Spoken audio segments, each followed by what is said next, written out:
You're definitely getting sued. Don't Attorney Tong's coming to knock down your door.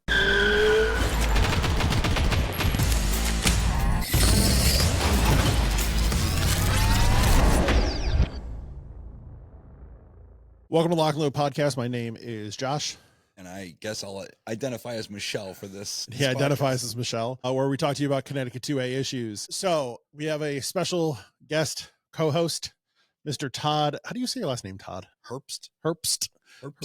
That's like the most English version of it. Herbst. Gun Guru on YouTube, which we'll put his links in the bio and everything, so you guys can go follow him if you are not already following him and watching his content. So Michele is not here right now. She's on a vacation. She'll be back in a couple weeks. But we are talking about HB7042. What is this name? An act concerning implementation of the Firearm Industry Responsibility Act. What a great name. It is. It sounds so nice when it's actually very ominous. Yeah. April 7th, this bill passed out of the Judiciary Committee, and we're filming this on Wednesday morning, afternoonish, and I guess some things have come to light. So there's a new bill, still same bill number, different file. Basically, the LCO numbers have changed. This was a 6-page bill. It is now down to a 4-page bill. We're going to go through it and everything, but it did advance out of committee, and we'll go through the vote tally and talk about that topic as well. So Saturday was CCDL's dinner. Went to that. And Monday rolls along. I was told at the CCDL dinner that this bill was up on the agenda for Monday. And then Monday rolls along. We're supposed to start at 10 o'clock, and they were in caucuses up until about 2:30. So a lot of back and forth. They vote on some bills, and then they go back into caucus for maybe 10, 15 minutes. At least that I noticed. Then this bill comes up.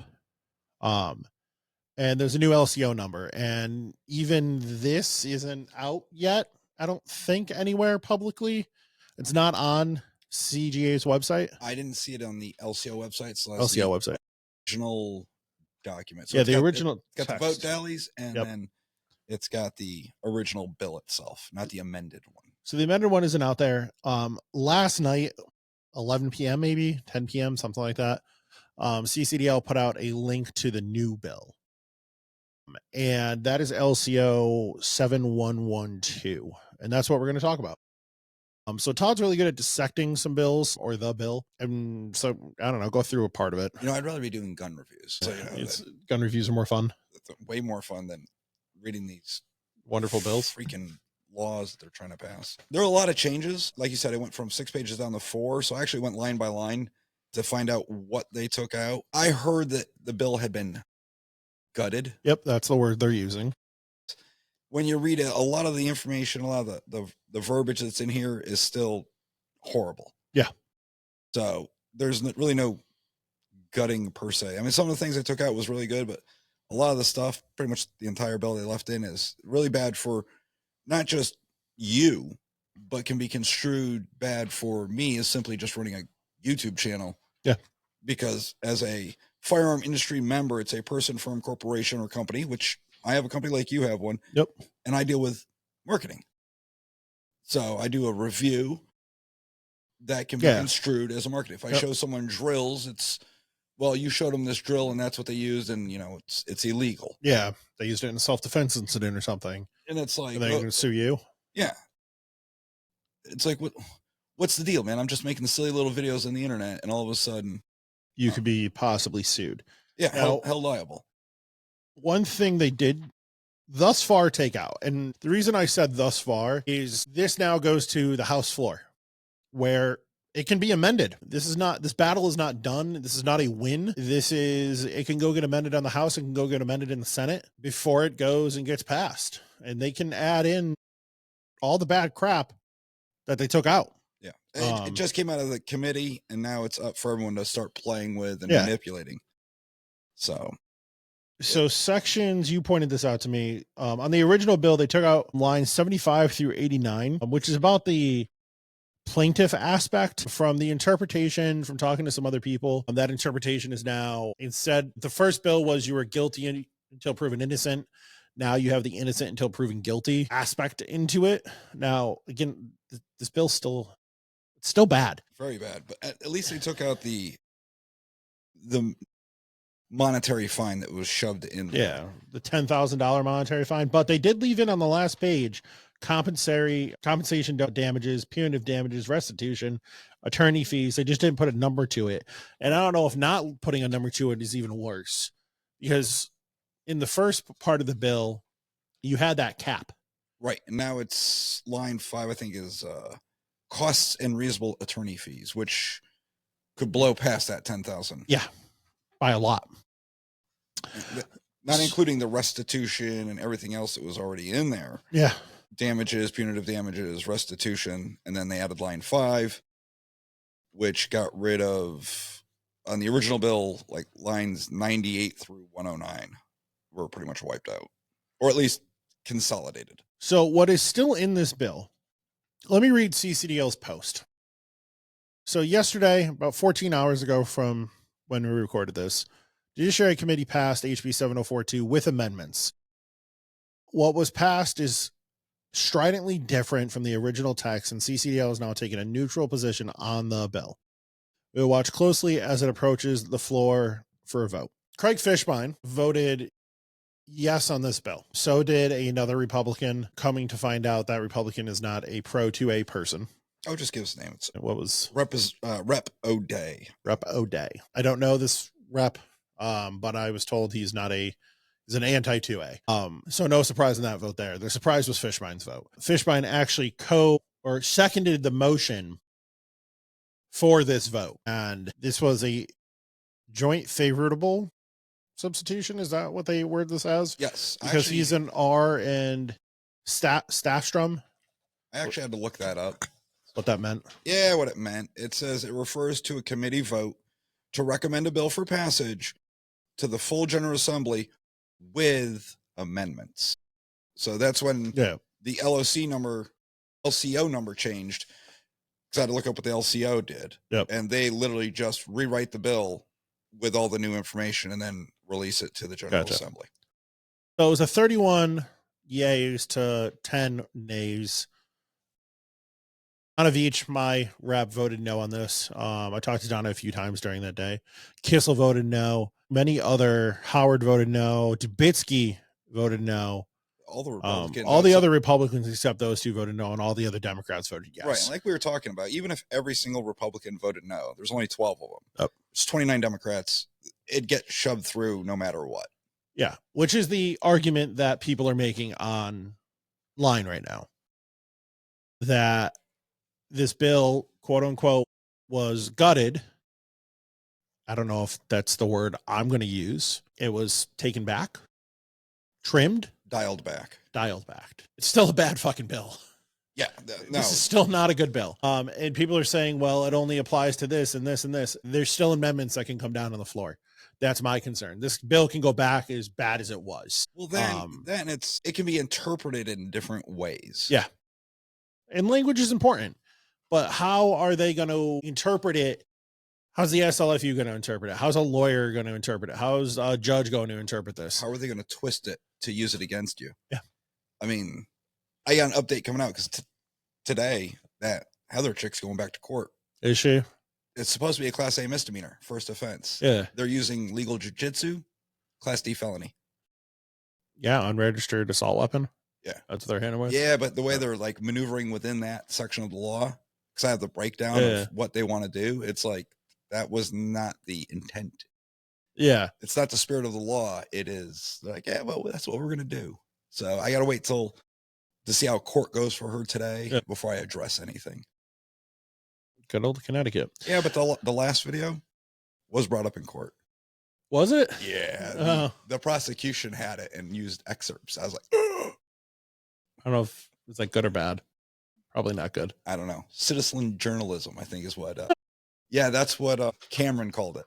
Because I sent him messages. I was like, hey, Cameron, we need to look at this. He's like, citizen journalism, you're covered. He's like, you have a problem, you call me. I was like, I got you. So there was a big chunk that was taken out here. The firearm product was out. What was the accessories? Accessories was taken out. That was the word I'm looking for here. Yes. So it does seem like Matt and Michelle's holsters are no longer under this. which if you guys watch the full testimony of this bill, was kind of used as a joke by the Dems a few times. Well, they're like, well, we don't think it'll be used that way. It's like, then why is it in there? Why is it in there? Exactly. Because Matt and Michele both brought that up, and when you read the original bill, it definitely was an accessory. So was a light, right? Ammunition is still in here, which I find interesting. Ammunition and magazines. Oh, is Magpul going to get sued? Is PMC out of Korea going to go and get sued for this if they use that ammunition in that magazine? But at least they can't sue Patriot Wear Holsters or Streamlight or some other holster company or whatever other, I guess maybe Hollow Sun, because a red dot would be an accessory, right? But a magazine's not. A magazine, no, because that is definitely needed in order for the firearm to operate. I mean, this says fires without effectively. That's a key word, effectively, because they say fires without magazine right on there. Some of them are engraved like that. So firearm industry members still in there. That has not changed at all. Firearm industry product. So they did take a line out of that, intended to be sold or distributed in the state. That was taken out. Right. So originally it was A, B, and C. Now it's just A and B. C became the new B, but intended to be sold or distributed in this state. So they took on the word intended there. Firearm trafficker, reasonable controls. They don't really define what reasonable controls is. That was one of my gripes during testimony. Well, I just see it as it's going to be legal discrimination. Yeah. Which I've addressed literally in class. And we had the two separate students on different sides. I was like, you both walk in, we're going to discriminate. Yeah. It's not right. But if I'm held liable, we're going to literally look you up and down. And who are we more comfortable selling a firearm to? Yeah. Regardless. It's legal discrimination. If you both pass your background check, SLFU gives us a green light, you both should get your guns. Correct. But if it comes down to who do I feel comfortable selling to? Well, depending how you look and how you present yourself. I mean, if you look like you just came from Bridgeport versus the mean streets of Greenwich. Those are two examples. Yes. That normally don't come up here. So they want to prevent sales to straw purchasers, which is already illegal. Firearm traffickers, which is also illegal. But they're adding that in here. Ensure compliances with different sections of the general statutes. They really go after straw purchasing in this, which it's already illegal, which is already federally illegal. Now, this is my concern. This is my biggest concern is or maybe not my biggest, but definitely up there is line 50 with the advertise. No firearm industry member shall advertise, market, promote firearm industry products in this state in a manner that promotes unlawful sales, promotes unlawful use, or promotes unreasonable risk to public safety. I have a problem with that last line. I have a problem with the whole paragraph. Well, definitely. So, shall advertise, market, or promote firearm industry products in this state. They could put a period right there. And then there goes Facebook, Instagram, and Twitter. I can never post a picture of a gun again. Is that what they're trying to prevent here? Because I'm not marketing to anyone who can't get a pistol permit, right? But I might be marketing my classes. I market my classes to anyone over the age of 21, right? That's how I have the little settings set up. But I don't know what their background is, right? Neither does Facebook that's sending out these ads or Google, right? Anyone can go and Google the store and you're probably going to get a pistol permit ad that shows up. So is that advertising to somebody who can't possess it? It could be. Could be. I mean, look at me. If I go to Tennessee and film a video on my range down there with a Tennessee compliant firearm, which is illegal here in the state, because I'm a resident here and the video is mainly viewed in the Northeast, would that be construed as marketing an illegal firearm in the state of Connecticut? It'd be very interesting. Possibly. So no matter where I am, do I have to ensure that what I do and what I use is Connecticut?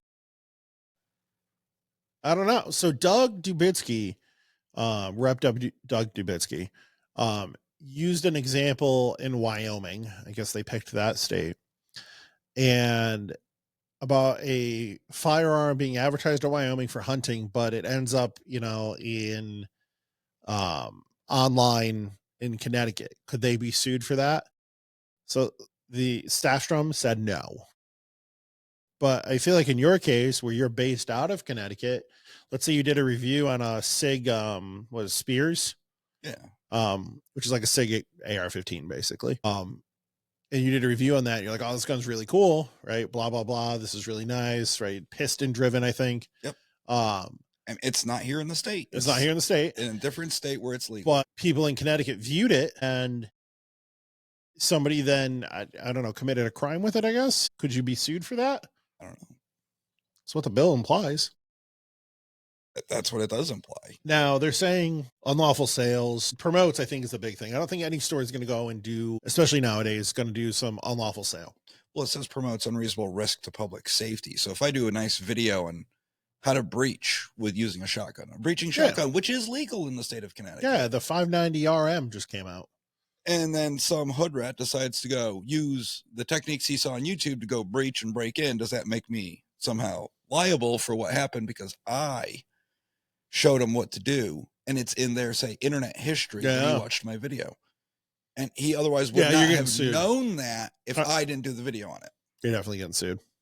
Attorney Tong's coming to knock down your door. So basically I'd have to, self-censor now and not do cool videos. That's great. I mean, I'm not a lawyer, but that's definitely what I got from that. That's why I'm reading.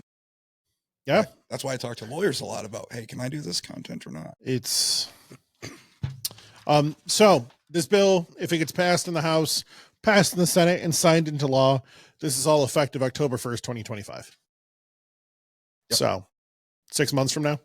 And what's that going to mean for all the FFLs? I mean, you're an FFL. I'm not. I'm just a stupid influencer. But this comes down. I mean, there's no incentive at that point for you to stay in business and to continually sell guns to the Connecticut populace. If something goes wrong, they make a mistake, there's a boo-boo, now you're held liable. Yeah. So you're not going to do any business in the state. And a lot of FFLs are going to be that way. And even if you're like, well, I want to continue to stay open, I'm sure insurance companies are going to look at this and not want to insure you at all. It's companies, try gun manufacturers. Anybody. I already have, so I have 6 wholesalers that I spend money with. I have a 7th I no longer spend money with. And I'm probably going to do a separate episode on them. One of my Monday morning podcasts. But they already don't sell guns to Connecticut anymore. Well, yeah. I mean, even this says distribution and wholesalers. Yeah. Wholesalers. So not only is, let's say, Glock going to go get sued, Lipsy's or RSR or Davidson's or South Sports or Amshar or whoever, they're going to go get sued. So they're not going to ship to Connecticut. So why would they ship to Connecticut? One wholesaler is already doing that. They don't ship anything to Connecticut that they don't deem Connecticut legal. It's their lawyers, right? I've argued with all the way up to below the CEO. It's not a huge company and they won't ship it here, even though it's on my end to make it legal. We're talking specifically high capacity magazines, by the way. Like I just tried again today to order 2 MC9 primes that came up on their list, which is a little bit overpriced, and they make you buy another gun with it. They do packaged crap. But it had high cap mags and they won't sell them to me because they have high cap mags. But we have people that are exempt here, or we can block them, or we can swap them. But no, they won't sell it. Well, the liability comes down to they can't ensure that you are going to block them or sell them to Leos specifically. But it's on me. It's not them. This bill doesn't exist yet. It does not exist yet. Okay. They are basing what I'm talking about off HB742. Yeah. Which had nothing to do with any of this. It has nothing to do with this aspect of it. Well, just like when you order bulk ammo online, there's so many companies that don't want to ship to Connecticut. There's only a handful that still do. There's AR companies that won't. Think of what is it? Bear Creek won't ship here now. PSA won't even send you a dagger. Yeah, PSA won't. You have to go through. Probably have to go through Gunbroker to go and get a PSA dagger because we get them in every now and again. I don't think they're that special, to be honest. But it's a Temu Glock. It is a Temu Glock. That's a good point. But we'll wrap this up. This bill is still bad. This bill didn't get worse. Yes. With amendments from the House, amendments from the Senate. I don't know how many senators are on this committee and House of Reps. I would assume more House of Reps. 151 reps, 36 senators, I think is the numbers. And they can go propose whatever they want for amendments now. Well, don't forget, not only dealing with this bill, you still have the other one out there that makes the individual liable for what happens. And nobody's talking about that one. No. I haven't heard crickets about it. I wonder if it made it out of committee or not. I'm looking for it. Yeah. But this one makes you. There hasn't been a public hearing on it, actually. I don't think so, because CCL hasn't even made us think about it. But this affects the FFL, but you've got the other one that's almost identical that makes regular people liable. I wonder if it didn't get brought up in committee or if it's in a different committee. Don't know. I got to look for it. That's interesting. We'll find out, guys.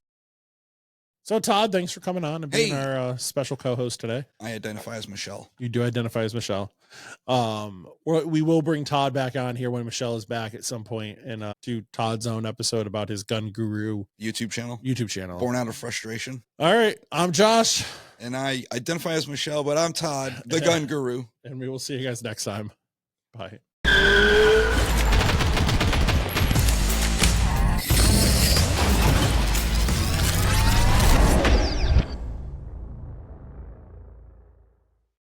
Lock and Load Podcast is sponsored by Lock and Load Firearms, Connecticut's #1 rated gun store and pistol permit class on Google. Come check us out, 1573 Meriden Waterbury Turnpike in Southington. Lock and Load Firearms. Lock and Load Podcast is also sponsored by Patriot Wear Holsters, custom-made Kydex holsters locally made in Waterbury, Connecticut. www.patriotwearholster.com and use code LNL Podcast for 10% off your purchase. Orders available for shipping or pickup at various locations.